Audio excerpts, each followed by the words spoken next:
please welcome NBA basketball player and activist Enes Kanter Freedom and IRF Summit co-chair Dr. Katrina Lantos Swett.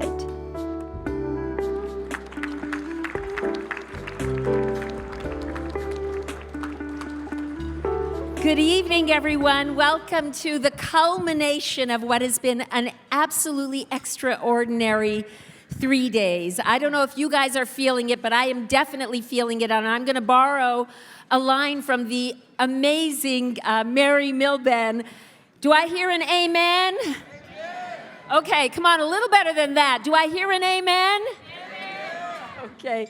And by the way, Mary, I think everybody in this room is thinking that they have heard some pretty extraordinary singers in our lives, but I have never felt what I felt when you sang the national anthem for us. It was extraordinarily powerful. Will you please join me in giving her another round of applause? I also just need to mention in passing that in addition to being stunningly beautiful and an incredible singer, she is also a woman of courage. I found out as she came off the stage that she has stood up for our big star, the big guest and honoree of the night, because she has been asked many times to sing the national anthem for the NBA. But after the really shameful way that the commissioner treated our extraordinary Enes Kanter Freedom, she said, "No more until you apologize." So I think she absolutely gets her place right there among the rest of the human rights heroes we're surrounded by. So Enes, let's have a seat. Okay, and I actually, stand up for a second. It's kind of fun, to get to stand next to somebody this tall. If you haven't had a chance, I recommend you come and stand next to Enes because, I've never been around a devastatingly handsome, 6'10" guy who is a professional basketball player. But the thing that's most incredible about him is this gracious, warm, kind, embracing character. And boy, he stands tall in so many ways. But please, now we get to sit down. Okay. Oh, God. So we thought it would be fun to have a conversation instead of a more formal speech. Exactly. And I want to ask you first, tell us what it was. How did you decide to care about religious freedom? Was there something that happened that sort of opened up this area of interest and concern for you? Yes. First of all, thank you guys for having me, and thank you guys for being here. It's definitely an honor, and I'm humbled to be here. So this is actually, there's a crazy story behind it. I remember, growing up in Turkey, I was maybe 8, 9 years old, and Turkey was having some really tough time politically. And I remember I went downstairs to play with my friends, and I experienced something so horrible. I remember my team, my friends actually, were burning American flags. They were burning Israeli flags. They were telling me to hate Jewish people. They were telling me the Christian people are the devil. They were telling me the American people are the most horrible people that you will ever know. I got so scared. I was like, oh my God, this is so crazy. I immediately ran upstairs to my apartment. I asked my mom, I was like, Mom, my friends are telling me to hate America, hate Israel, hate Christians. I'm like, what do I do? So my mom is like, I'm not going to tell you what to do, but do not hate anyone before you meet them. So I promised my mom that day. And thank you. So when I was 17 years old, I came to America for the first time, and I landed. I am so scared because I'm like, I don't know what to expect. They were so nice. They took me to, from day one, they gave me a warm welcome, opened their arm, and they took me to a mosque. And they took me to this halal restaurant to get halal food. And I'm like, I'm glad I listened to my mom, because that day I learned something so amazing. We cannot hate anyone before you meet them. So that's actually how I just started when I was literally 9 years old. Oh my gosh, that's a wonderful story. And I think your mother was very wise too, because she gave you advice that you could apply for your whole life. That's really incredible. Now, as I think everybody in this room knows, Enes is obviously an extraordinarily gifted athlete. He's had a remarkable career in the NBA. Played for, is it 5 teams? 5 different teams, yep. Which are the 5? So I started with Utah Jazz, and then I moved to Oklahoma City Thunder, then the New York Knicks, then Portland Trail Blazers, then Boston Celtics. All right, so there must be some people from all I of know, those cities here. There's so many Celtics fans here, actually. Oh, yeah. They were just, the whole summit, they were like, hey, we're Celtics, man. We're from the Boston. We support you. We love you. I'm like, I appreciate that. Well, I'm definitely a Celtics fan all the way, and I think we can pat ourselves on the back that we made it to the finals. Steph Curry's tough, but, you know. I know. But we can feel good about that. So everybody here understands that you, and you really alone, have dared to take a stand in the NBA that has been a very, very costly stand for you. I want to ask you why, and this may not be a very diplomatic or politic way of asking the question, Right. but why do you think there's so little courage amongst your fellow NBA players? You know, I remember I talk about the problems were happening in Turkey the last 10 years. And obviously, my family was involved in it. You know, my dad was in jail. And my sister went to medical school for 6 years. She still cannot find a job. You know, they had to publicly disown me so the Turkish government will leave them alone. They still didn't believe that. They came to my house. They raided the whole house. They took every electronics away. And, you know, and they put my dad in jail. So... And then after that, they revoked my passport, put my name on Interpol list, so I still consider as an international criminal. And then I remember just past summer, I'm doing a basketball camp for the kids. We had an amazing basketball camp, and then right after the basketball camp, I was taking pictures and giving autographs one by one. So I took a picture with this kid, and I'm still smiling for the camera. This parent called me out in front of everybody. Said, how can you call yourself a human rights activist when your Muslim brothers and sisters are getting tortured and raped every day in concentration camp? I'm still smiling for the camera. I turned around. I was so shocked. I didn't know what to say.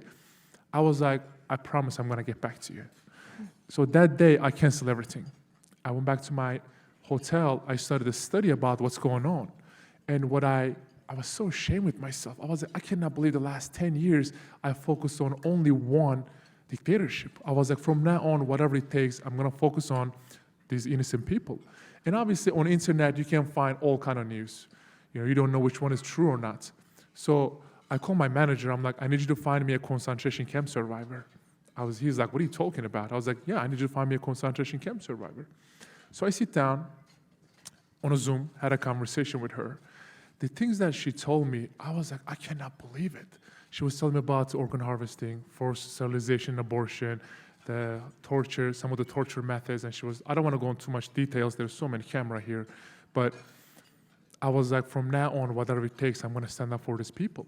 And then not just the Uyghurs, then after that, I started to study about Tibetans and Hong Kongers and Taiwanese people and Mongolians, and so the list was just going on and on. And I asked her at the end of our conversation, I was like, how can I help you? I'm here to help. How can I help you? She said, I'm good. I'm like, what do you mean I'm good? She said, I'm in America. I'm safe. My family's here. I'm safe. Help the people over there in China. On the other side of the ocean, there are millions of people are getting tortured and gang raped every day. I was like, oh my God. I don't care how much money or business or endorsement deals involved. I'm going to stand up for these people. So that's how I got into all this.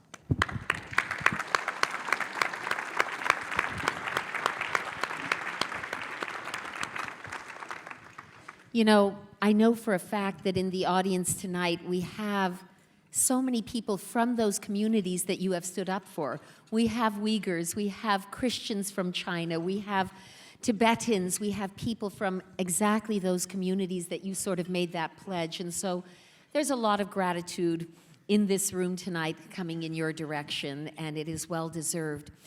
Now, behind me, as you can see, are some pretty fabulous shoes. Actually, you are also wearing some pretty fabulous shoes.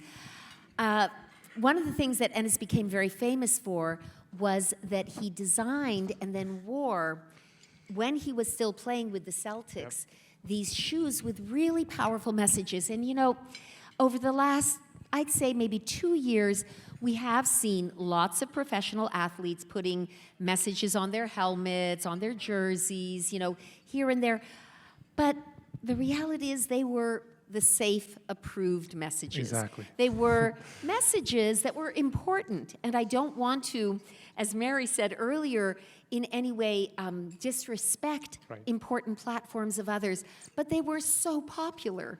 There was no danger, there was no risk, there was no courage needed to wear some of those social justice messages that were being worn. But what you did took huge courage, and you must, so I guess my question to you is, did you know how much of a risk you were taking? And tell us a little bit about the whole process. Who did you get to create the shoes for you? And were you nervous the first time you went out on the court? And which were the first ones you wore on the court? So there's actually the coolest story behind it. I remember, you know, whenever when I was a little kid, that when obviously I loved NBA, and I was watching it like every day in Turkey, waking up like 3, 4 a.m. in the morning. But the first thing I was looking at whenever I watched an NBA game was the shoes, the players' shoes, what color they are, what brand it is, if they're comfortable. The next day, I was telling my dad, buy me some. You know what I mean? Obviously, every kid in the world loves a shoe. So I was like, I want to do something so, obviously, writing op-eds is amazing, you know, giving interviews, but more than anything, I wanted to inspire our young generation. Because if you want to have a better and brighter future, we have to educate our kids. So when they grow up, they won't face the same problems we are facing right now. So I was like, let's do something so wild. Because I remember 2 years ago when these protests were happening in America, you know, Black Lives Matter and stuff, you know, all these players were putting, you know, messages on their shoes. Even the NBA put some, you know, words which was controlled by the NBA on our jersey, and they even put these logos on it. So there was no rule against it. So I literally reached out to all these, you know, artists around the world who's been oppressed by their governments, because this is more than art. There are so much emotions, there's so much feelings into the shoes. Yes. And the best way, the artists, right? So we created the shoes. It's 100% no slave labor, you know. That was the most important thing. Only these is Nike. The reason is I was like, I'm gonna do something on Nike so they finally stand up for something good. You know what I mean? So I was like, these are Nikes, which is, I did that on purpose. Anyway, so I created the shoes. Obviously, my first shoes was Free Tibet.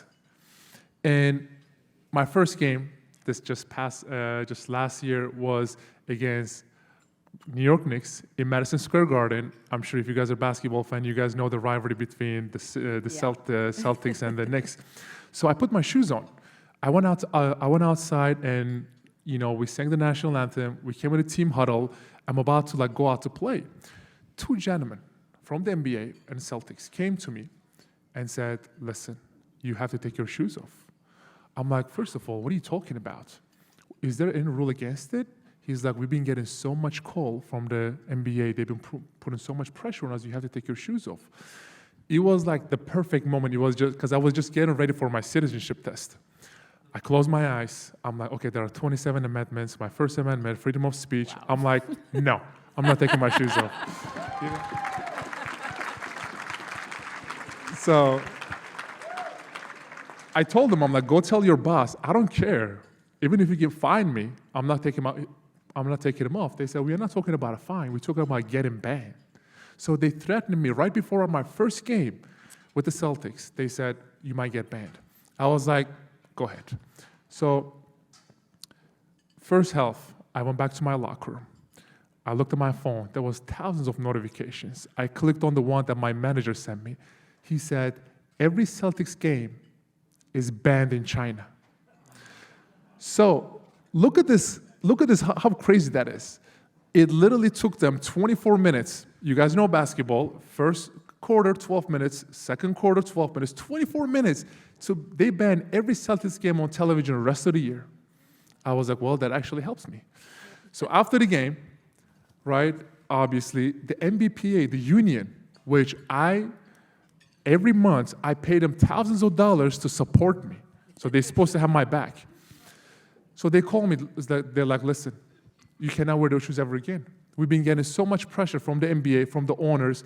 They lost these games on television. You cannot wear those shoes ever again. I talk about the problems that happened in Turkey the last 10 years.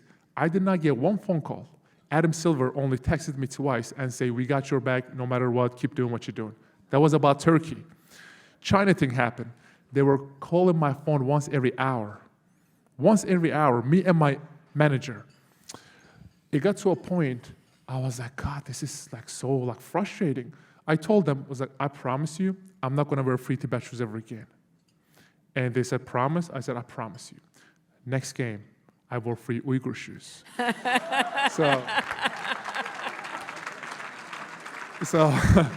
So after the game, obviously second game, which is I did not play a minute on these games. After the game, they called me. They said, you're a liar. I'm like, first of all, learn how to talk to me. And this is NBA. I did not lie to you. I said I did not wear free. I never told you that I'm not going to wear free, Uyghur shoes. I just said I'm not going to wear free Tibet shoes. At that point, they understand. They're not going to make me apologize or take my tweet down or say I wasn't educated enough, I didn't know enough. I was like, you know what? This is bigger than myself. This is bigger than NBA. And this is bigger than basketball. So let's just keep it going. Wow, that is pretty fabulous. And if any of the NBA hierarchy is listening, I hope they're embarrassed because they deserve to be embarrassed. Love it, thank you. They deserve to be ashamed. This is not the way we expect a powerful American sports entity to behave. So how many shoes have you had made altogether? And were they all done by different artists? Yeah, so we talk about not just China, but pretty much every dictatorship in the world. So I think it is, I don't want to say every dictatorship, but we are creating the shoes. So far right now, we've done 20 of them. Between 20 to 25, because it's just so amazing, because whenever I go to an arena, no one care about the game. Everyone's saying, okay, so what is he going to wear next? Yeah. Which topic he's going to talk about. All the cameras, you should have seen, like, the game is there, and I'm sitting on a bench like this because they didn't want to put me out there with the shoes on. I'm like this, so bored. All the cameras on my feet, they're just like, and I'm like over there posing, looking good. You know what I mean? No, it was just obviously, at the end, it's basketball. I give my whole life to this game. I worked so hard to just get to this point. And, NBA was always telling me, Adam Silver was always telling me, we encouraging our players to talk about whatever they want to talk about. I was like, okay, because people need to understand the human is human. It doesn't matter what your background is, what your skin color is, what your religion is, what your, whoever you are. The most important thing in life is leave your differences on the table and trying to find what we have in common. Because we only have one world to live. Till one of those crazy billionaires find another planet to live, this world is what we have. So we need to make this world better together. So I was like, human is human. It doesn't matter the problems are happening in Turkey, China, like anywhere, So, but that definitely broke my heart how they let me go. Yeah. And at the end of the day, was it all about the money? Well, I even had a conversation with my teammates after the first game. First of all, my agent called me. He said, listen, I don't work for the NBA. I work for you, so I'm going to be honest with you. If you take your tweet down, if you say sorry, if you say, you didn't know enough about it, you're going to be in the league. People are going to forget about this in 4 days. But if you say another word, this is it. You're not getting another contract. After the next day, I went to the locker room. My teammates told me that, listen, man, this is your last year, right? You are not going to get another contract after this. By you attacking Nike, by you calling out China and all the abuses over there, like, this is it. It was the perfect moment because it was right before the Beijing Olympics.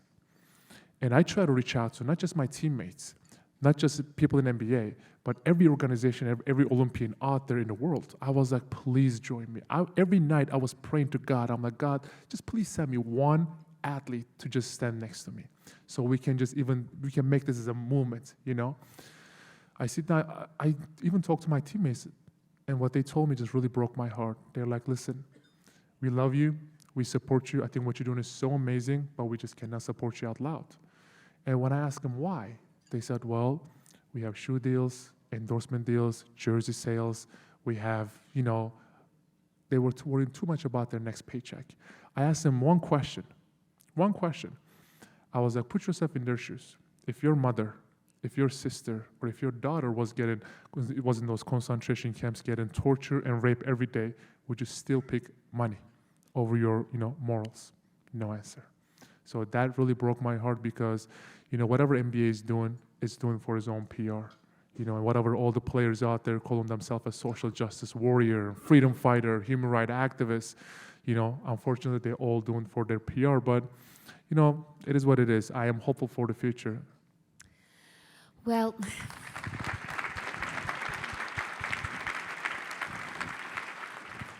I want to ask you about, first of all, your decision to become an American citizen. And I was pretty impressed that he was ready to run through the 27 amendments. I'm not going to put you on the spot and make you run through all 27. By the way, I passed all of my questions. Oh, yeah, I got them all correct. Doubt. I got them all correct. He's obviously very, very capable of passing that citizenship test.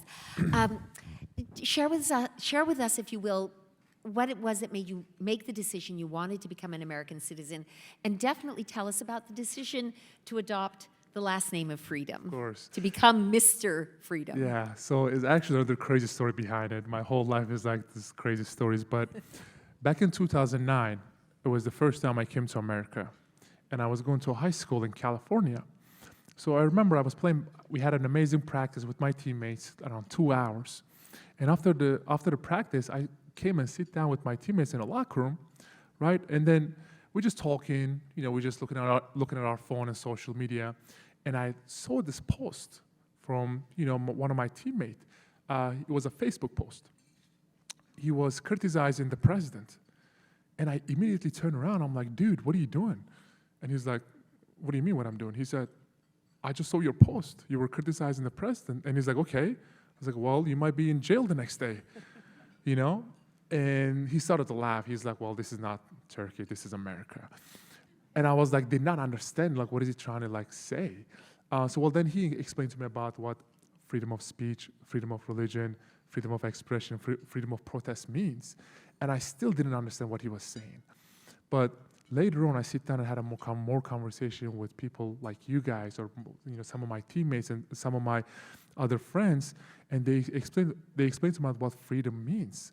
And I was like, after water and food, the freedom is the most important thing that the human being can have, So I was keep asking my teammates, the rest of the year, I'm like, so just because of you tweet this, your family is not going to be tortured or your family is not going to be in jail? They're like, no. I was like, well, I just saw that you give an interview about criticizing the American government or the president.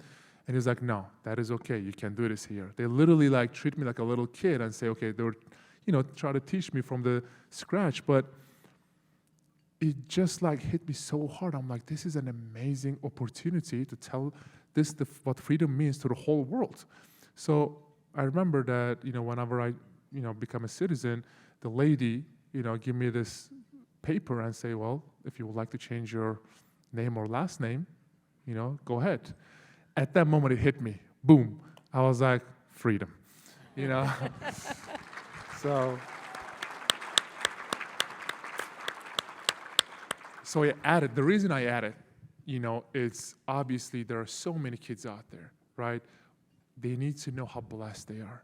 Unfortunately, when you go some of the countries out there, they don't have the same thing we are having in America. We have checks and balances, rules and laws, and your family or yourself is not going to be tortured because of you don't like the government or you love the president. You know what I mean? So I put that word behind my jersey and carried everywhere I go. The reason is I wanted to inspire every young kid out there, and also I got an American passport. And now I can travel wherever I want without fearing that the Interpol is going to get me and deport me back to Turkey, and it's going to get very ugly. So I'm really definitely feeling really blessed. I can't think of a better person to carry that name of freedom on his back. Can you? Really extraordinary.